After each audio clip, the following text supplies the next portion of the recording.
now. Probably the most playable game in the whole world, said GamesMaster Mag.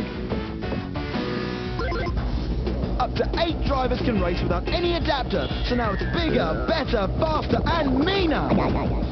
You know, it's terribly difficult to explain to anyone who hasn't actually played it exactly why Micro Machines 2 is one of the very greatest computer games the world has ever seen. I mean, it doesn't look like much, does it? It's a racing game, with the gimmick that you're driving tiny cars around relatively huge household environments. But this artful simplicity, coupled with, frankly, astounding playability, has assured its classic status on the old Sega Megadrive. So when we heard that Codemasters were producing a new PC version that was apparently even better, we just had to find out how. I dropped in on their world headquarters and paid a visit to Supersonic Software, the development team. And now, through the magic of multimedia, you can join me.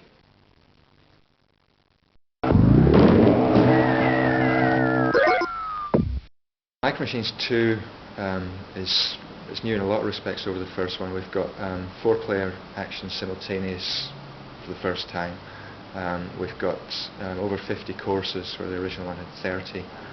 We've got 16 different scenarios with 16 different vehicles, which is about twice as many as Micro Machines 1. The graphics are greatly improved, the smoothness of the gameplay is greatly improved, and also for the first time, which is sort of all new for the PC version, we've got a construction kit where you can design your own courses.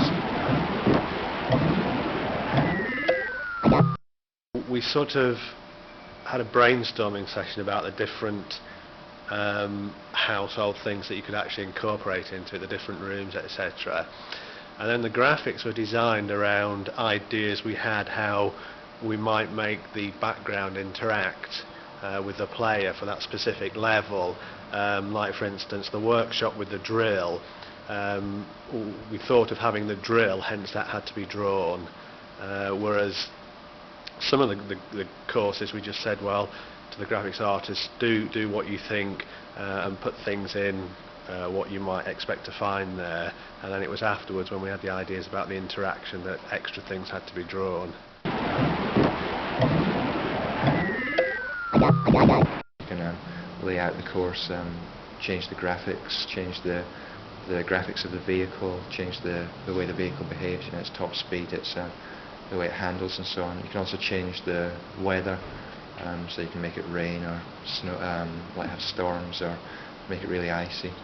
Each tile has a kind of functionality, like one tile might be a sort of square collision thing, so at the moment it's drawn as a brick, and that tile will always be a square collision block, but you could make it into, I don't know, like a shoe or a flower pot or something.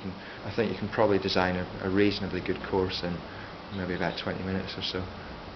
So it is quite quick.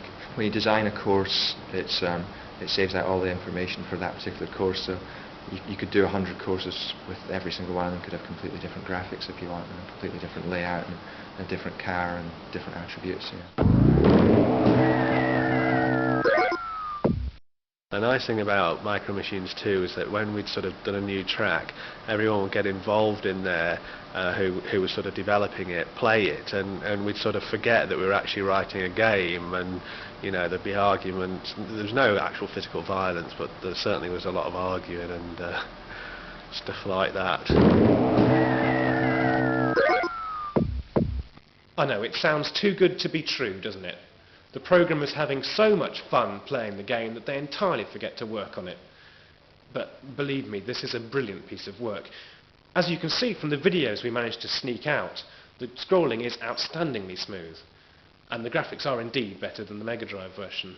The track editor is just the icing on a particularly tasty cake. The original PC version of Micro Machines 1 was pretty good, but this is in a different league. In my opinion, it's going to be one of the very best games of the year. But you can find out for yourself with our full review coming soon.